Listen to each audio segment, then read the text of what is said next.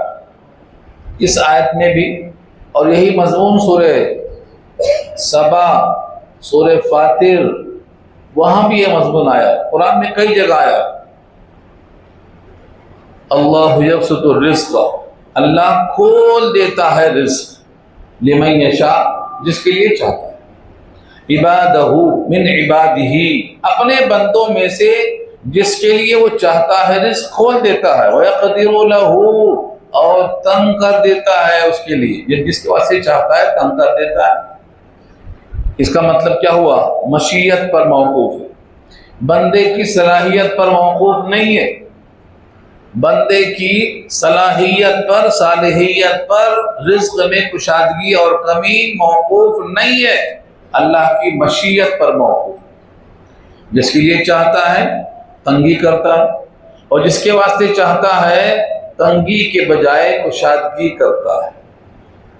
اس مضمون کو سورہ فجر پارہ 30 میں اللہ نے اور کھول کے رکھ دیا، اور انسان کی دونوں رائیوں کی تردید کر دی ہے۔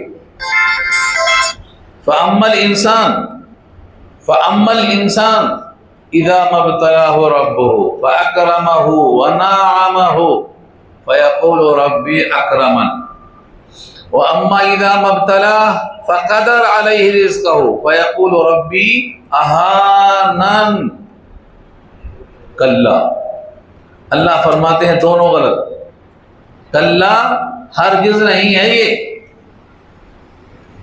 یعنی جو بندہ یہ چاہتا ہے کہ رب مجھ پر بہت مہربان ہے، رزق میں کشادگی کر دیا، اکرام کیا میرا، اور جو بندہ سوچتا ہے میرے رزق میں تنگی ہوئی، میری توہین ہو گئی، یہ دونوں کی رائے غلط ہے۔ کلا، دونوں کے واسطے رد ہے،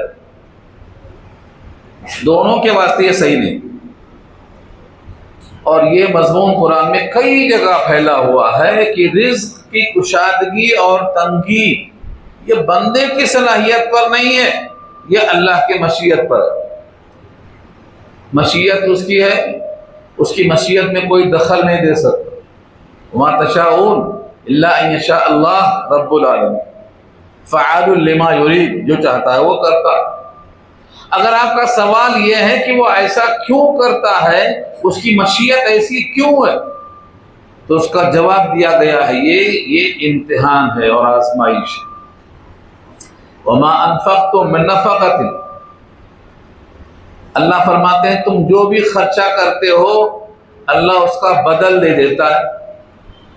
اب جس کو یقین ہے کہ بدل ملے گا وہ خرچے پہ تیار ہے، اور جس کو یقین ہے کہ خرچہ کے بعد گھٹ جائے گا وہ خرچہ کرنے کو تیار نہیں ہے۔ یہی تو امتحان ہے۔ اور یہ آیت سورہ سبا کی ہے، پارہ 22 کے اندر، وما انفقتم من شیء فهو یخلفه وهو خیر الرازقین۔ دنیا کہتی ہے خرچہ کرو کہ ختم ہو جائے گا، اور اللہ فرماتے ہیں تمہارا بدل تم کو ملے گا۔ خرچ کے ختم ہوگا لیکن تازہ مال آئے گا، دوسرا مال ملے گا۔ اور نبی تو قسم کھا کے فرما رہے ہیں تم میں سے کوئی شخص مفلس نہیں ہوگا اللہ کے راستے میں خرچ کرنے سے۔ اس لیے اگر کوئی نبی پر یقین کرتا ہے تو وہ خرچ کرتا ہے، اس کو بدل ملتا ہے، بدل یہاں بھی ملتا ہے وہاں بھی ملتا ہے۔ تو اصل میں کیا ثابت ہوا؟ امتحان ہے یہ، کون اللہ کی ذات پہ یقین کرتا ہے اور کون شک میں پڑا ہوا مبتلا ہے۔ اللہ یبسط الرزق لمن یشاء من عباده ویقدر له ان اللہ بكل شیء علیم۔ اللہ ہر شے کو جانتا ہے، ہر شے کو جانتا ہے کا مطلب یہ ہے کہ کس کو کتنا رزق دیا جائے، کون کتنا رزق برداشت کر سکتا ہے، کس کے ظرف میں کتنا گنجائش ہے، یہ ہے ان اللہ بكل شیء علیم۔ اللہ ہر چیز کو جانتا ہے۔ بعض دفعہ کیا ہوتا، ظرف چھوٹا ہے چھلک جاتا ہے، یہ برتن چھوٹا ہے زیادہ ڈالتے ہی بھر جاتا ہے، چھلک جاتا ہے، اور اس کو عربی میں کہتے ہیں آپے سے باہر ہو جانا۔ اور یہ اللہ نے کہا ہے، اللہ نے قرآن میں کہا ہے اگر کم ظرف کو ظرف سے زیادہ دے دیں گے تو وہ باقی بن جاتا ہے۔ اور مثال دینے کی ضرورت نہیں ہے، پوری دنیا دیکھ لو، پوری دنیا آنکھیں کھول کے دیکھ لو، اگر کم ظرف کو ظرف سے زیادہ دیا تو باغی اور گستاخ رسول اور گستاخ الہ بن جاتا۔ اور یہ میں نے خود نہیں کہا ہے، اللہ نے کہا، یہ قرآن کریم میں بہت صاف انداز میں کہا۔ اور اردو میں جو شعرا کلام لکھتے ہیں وہی اسی آیت پر لکھتے ہیں، دیتے ہیں قدح خار بادہ خار دیکھ کر۔ قدح خار اور بادہ خار کیا دیکھتے ہیں؟ ظرف دیکھتے ہیں، کتنا بڑا پی سکتا ہے یہ پیالہ۔ ہر آدمی ہر پیالہ نہیں پی سکتا، بعض لوگ تھوڑے سے پی کر آپے سے باہر ہو جاتے ہیں، اور بعض لوگ بہت پی لیتے ہیں مگر اب بھی راستے پہ رہتے ہیں۔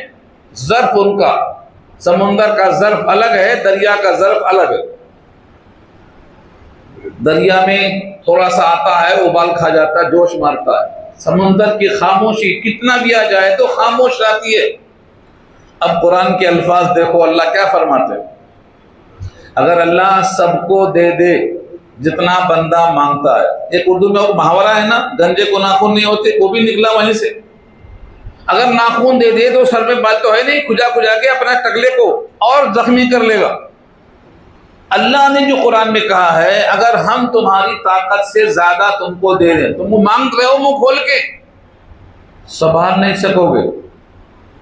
ہاں، وَلَوْ بَسَطَ اللَّهُ الرِّزْقَ لِعِبَادِهِ لَبَغَوْا فِي الْأَرْضِ، اللہ نے کہا یہ لبغوا کا ترجمہ کر رہا ہوں میں، وَلَوْ بَسَطَ اللَّهُ الرِّزْقَ لِعِبَادِهِ لَبَغَوْا فِي الْأَرْضِ، زمین میں بغاوت ہو جاتی۔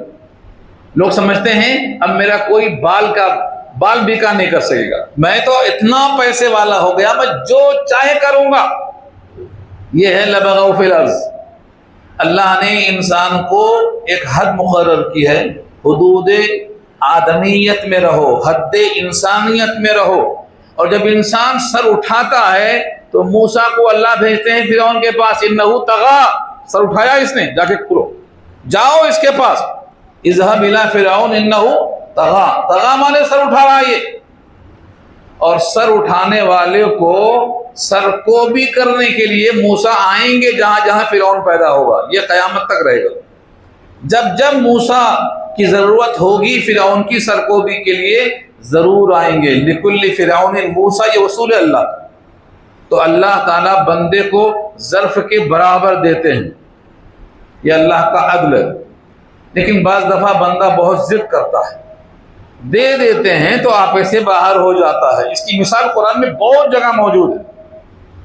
ثعلبہ کی مثال لے لو، 10واں پارہ سورہ توبہ، آیت نمبر 74، 75، 76، 3 آیتیں پڑھ لو۔ وَمِنْهُمْ مَنْ عَاهَدَ اللَّهَ سے شروع ہوتی ہے آیت۔ ثعلبی نے کہا مجھے دعا کرو مال ملے۔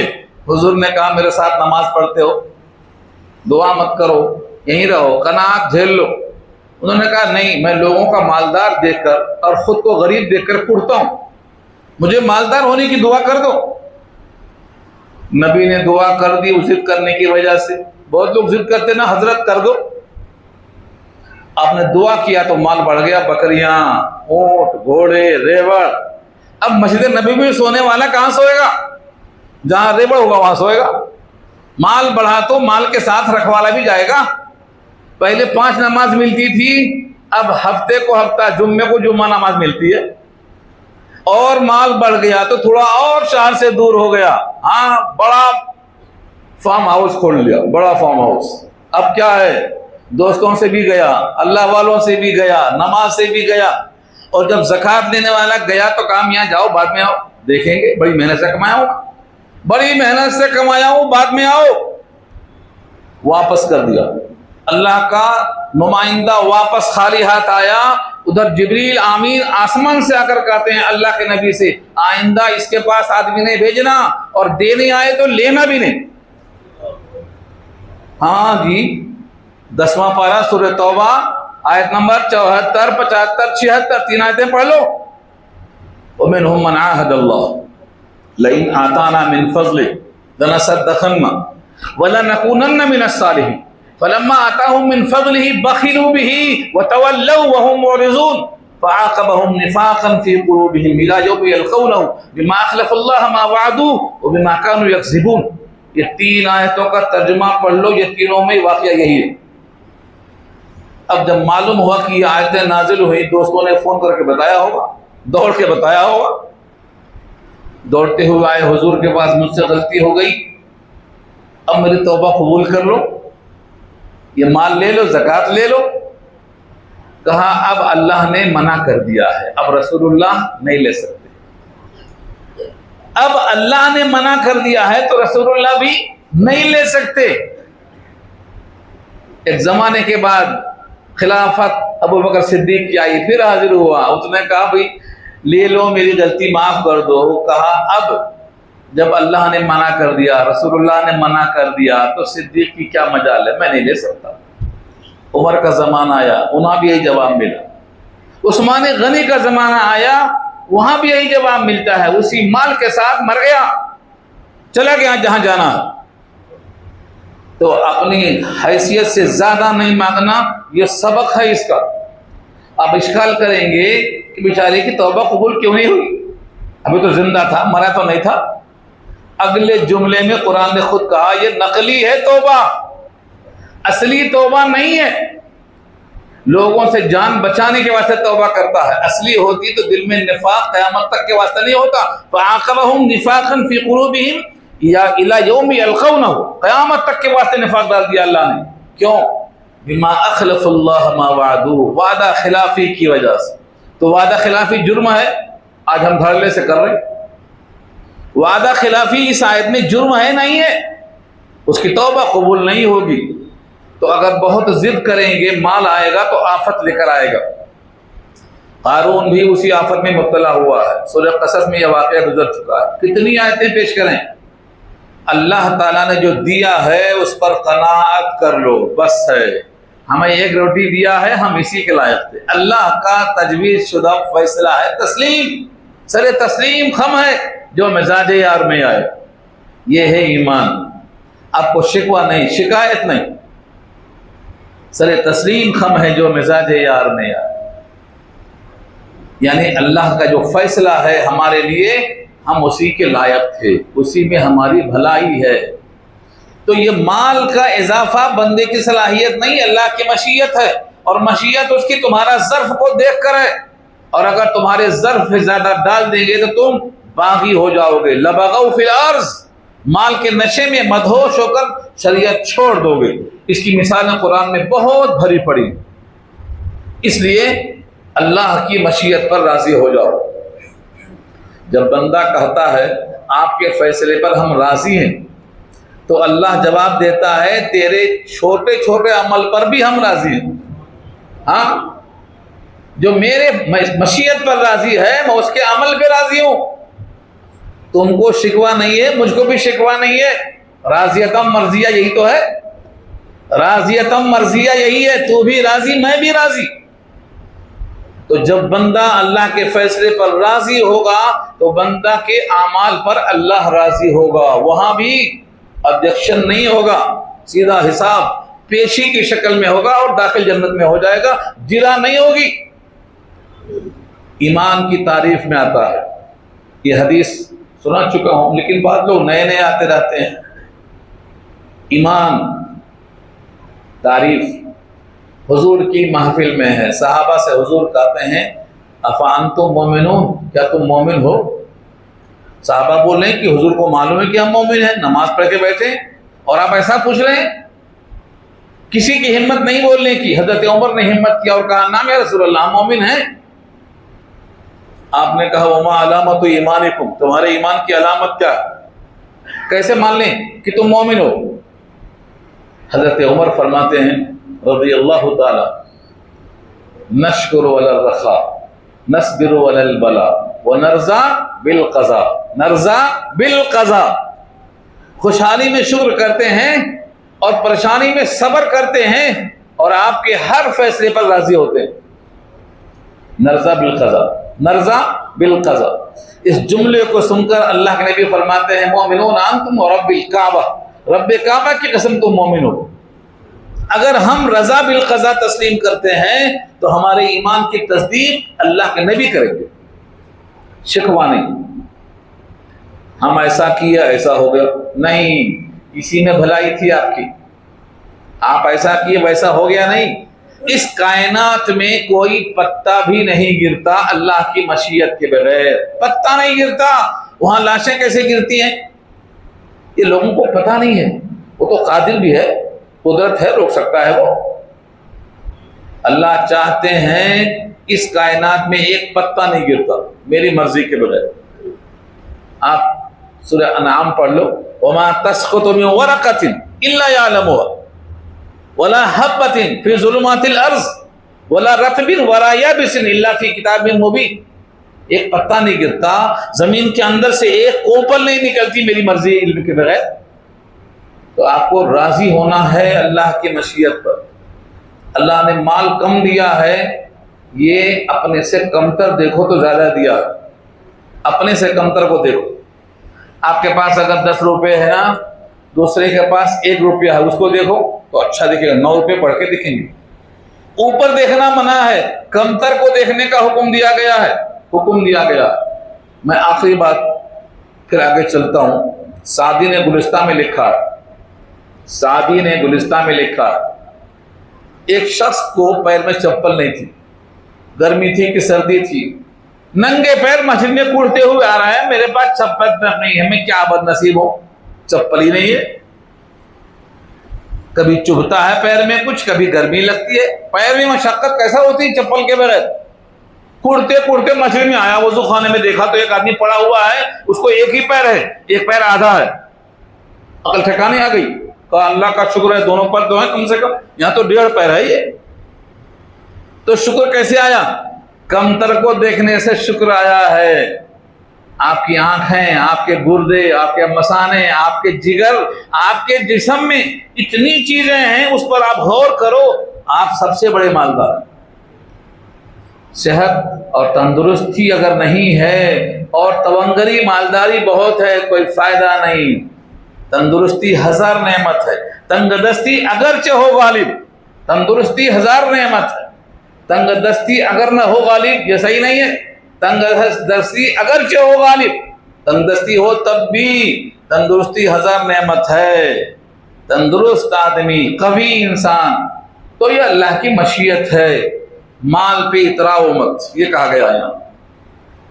وَلَئِن سَأَلْتَهُم مَّن نَّزَّلَ مِنَ السَّمَاءِ مَاءً فَأَحْيَا بِهِ الْأَرْضَ بَعْدَ مَوْتِهَا، اگر آپ ان سے پوچھیں گے پانی آسمان سے کس نے برسایا، من نزل من السماء، آسمان کیوں کہا؟ یہ سمت آسمان ہے، پانی کی سمت آسمان ہے، ورنہ بادلوں سے پانی آتا ہے۔ اللہ نے کہا وَأَنزَلْنَا مِنَ الْمُعْصِرَاتِ مَاءً ثَجَّاجًا، اور معصرات کہتے ہیں ان بدلیوں کو جس میں پانی بھرا ہوتا ہے، رسیلی بادل والی، ان کو نچوڑ کے پانی سمت آسمان سے آتا ہے، تو من السماء کہا گیا، مان پانی، اس پانی سے کیا کیا؟ فَأَحْيَا بِهِ الْأَرْضَ بَعْدَ مَوْتِهَا، زمین کے مردہ ہونے کے بعد اس زمین کو زندہ کر دیا۔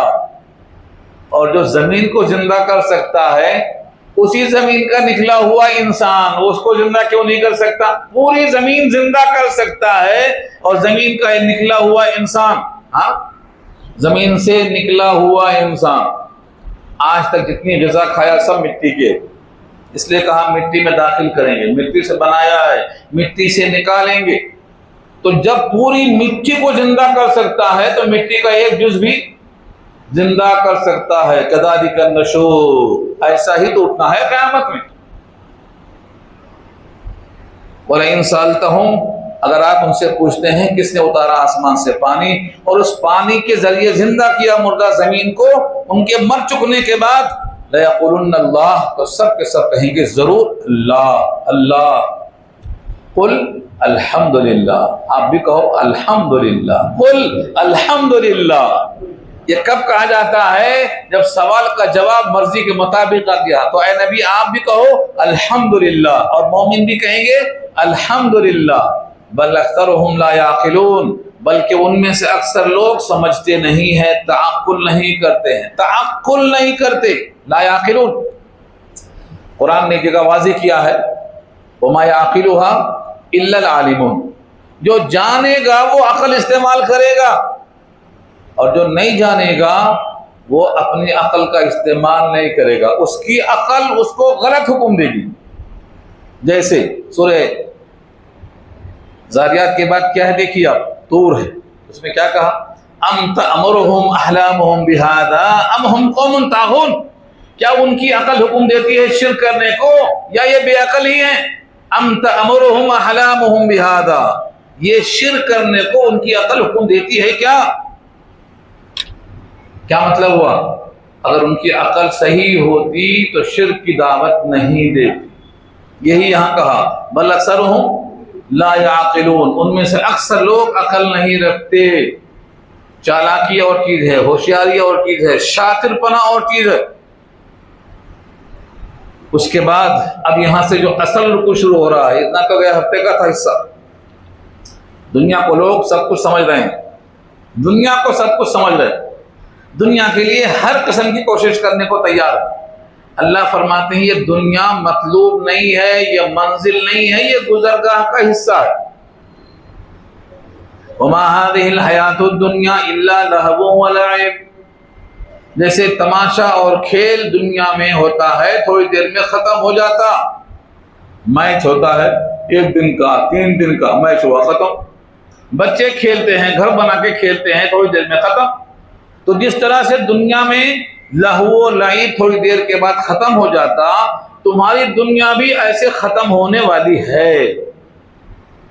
کسی کا کھیل 60 سال کا ہے، کسی کا 90 سال کا ہے، 60-70 کے بیچ میں۔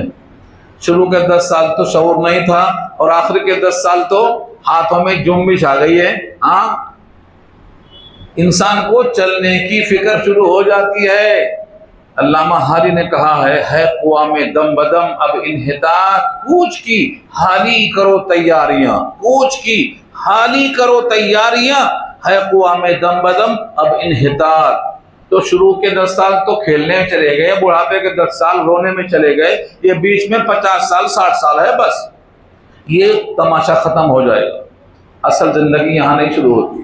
وما هذه الحیات الدنیا الا لہو ولعب، لہون کے معنی ذہنی کھیل، اور لعبن کے معنی جسمانی کھیل، جس میں جسم کام کرتا ہے، ورزش ہوتی ہے، وہ لعبن میں آتا ہے، اور جہاں ذہنی عیاشی ہوتی ہے وہ لہون میں آتا ہے۔ لہون و لعبن، پوری دنیا یا تو لہون ہے یا تو لعبن ہے۔ وَإِنَّ الدَّارَ الْآخِرَةَ لَهِيَ الْحَيَوَانُ، اور بے شک جو دار آخرت ہے البتہ وہی اصل حیات ہے۔ حیوان، حیوان مصدر استعمال ہوا ہے۔ حیوان کسے کہتے ہیں؟ جس میں حیات ہو، حیات ہو تو وہ حیوان کہلاتا ہے۔ بولنے والے کو حیوان ناطق کہتے ہیں، گھوڑے کو حیوان ساحل کہتے ہیں۔ نطق ہے تو حیوان ناطق ہے، اور دونوں کو صرف حیوان کہتے ہیں۔ اصل زندگی جس کو ہم سمجھتے ہیں وہ دار آخرت ہے، کیونکہ وہ اصل گھر ہے، اس سے پہلے کیا ہے؟ منزل ہے۔ اور یہ بات سب کو بتا دو، آج انسان زمین کے پیٹھ پر ہے، کل زمین کے پیٹ میں ہوگا، اور یہ سب سفر کے حصے ہیں۔ زمین کے پیٹ میں تھا وہ ابھی ہم کو نہیں آیا نا، اب اس کے بعد نمبر آئے گا زمین کے پیٹ میں جانے کا۔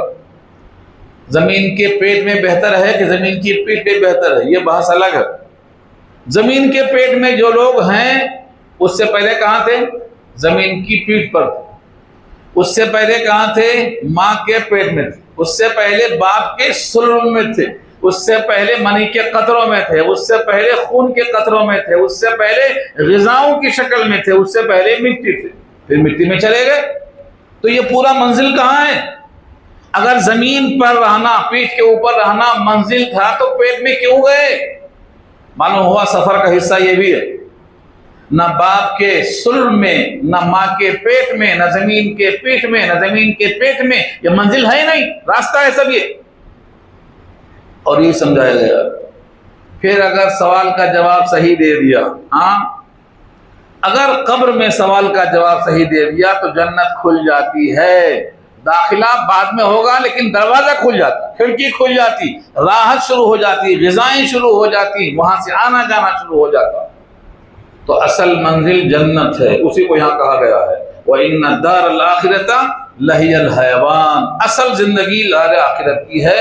اب وہاں سے سفر نہیں ہوگا، اب وہاں سے کوئی باپ کی سلب نہیں آئے گی، وہاں سے ماں کا پیٹ نہیں آئے گا، اب وہاں سے آگے کوئی بوڑھا بھی نہیں ہوگا، نہ جوان بوڑھا ہوگا نہ بوڑھا ہوگا، سب کے سب جوان ہوں گے، 60 گز کے لمبے۔ ہاں کتنے لمبے؟ 60 گز کے۔ آدم کی لمبائی 60 گز تھی، تم پھر 60 گز کے ہوں گے، 60 ذراع، 60 گز۔ تو اصل منزل دار آخرت کی قبر میں سوال جواب کے بعد شروع ہوتی ہے۔ برزخ بھی اصل میں اس کا حصہ، لیکن لوگ اس کو جانتے نہیں۔ تو کیا کہا؟ لو کانوا یعلمون، لو کانوا یعلمون، کاش کی لوگ جان لیتے۔ اگر جان لیتے تو کیا ہوتا؟ جان لیتے تو جھوٹ نہیں بولتے، اور جان لیتے تو پوری کوشش دنیا کے واسطے نہیں کرتے۔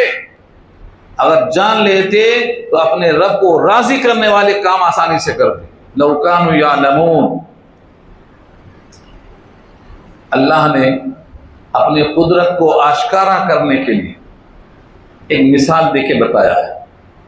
فَإِذَا رَكِبُوا فِي الْفُلْكِ دَعْوُا اللَّهَ، جب وہ لوگ سواری ہوتی ہے، کشتیوں میں سوار ہوتے ہیں، اللہ تعالیٰ کو وہ لوگ بلاتے ہیں، مخلصین، خالص کرتے ہوئے اس کے لیے دین کو۔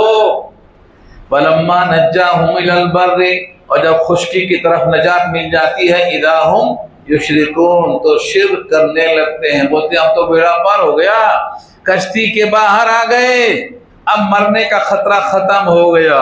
حالانکہ اللہ نے اس کا جواب دیا ہے سورہ اعراف 8واں پارہ کا پہلا صفحہ دوسرا صفحہ دیکھ لو۔ اللہ فرماتے ہیں پھر ہم دوبارہ سفر کرا کے پانی میں لا سکتے ہیں، ہم جو کشتی کو ڈبا سکتے ہیں تو ہواؤں سے، دریا سے باہر بھی تمہیں ہلاک کر سکتے ہیں۔ تمہارے لیے ہماری قدرت ہمیشہ محیط ہے، تم کبھی ہماری قدرت سے باہر نہیں جا سکتے ہو۔ ہاں افامنو مکر اللہ، یہاں سے مضمون شروع ہوتا ہے سورہ اعراف میں۔